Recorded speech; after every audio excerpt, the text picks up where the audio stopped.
My name is Zohaib Khattak and I'm a citizen of Pakistan. I want to send a clear message to Indian media. You bloody journalists, you think you can just come up every time and blame Pakistan for your blunders and failures? And this is how you're going to get away with that? This is not how it's going to work. Let me tell you the facts. Your own Lieutenant General D.S. Huda said that this is not possible that 350 kg plus explosive can infiltrate the border.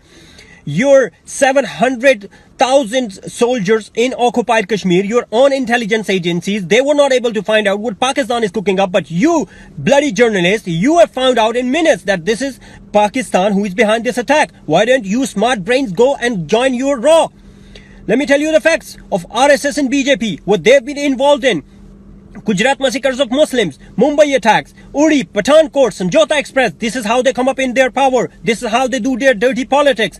This Brahman Samraj is killing their own people to do their dirty politics and stays in the power. Let me tell you the facts.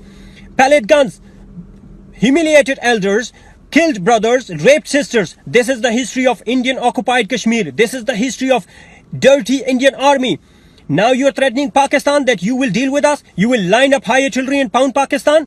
Nobody in Pakistan is celebrating your loss. Nobody is happy. We have lost 70,000 innocent civilians. We have lost 35,000 soldiers in this your sponsored terrorism. We have lost 140 innocent school kids in APS Peshawar. We don't want any war with you. We want peace in the region. But if you ever dare to cross the border, we are going to make sure that this is not a Bollywood movie. We will make sure that we will teach you a terrible lesson.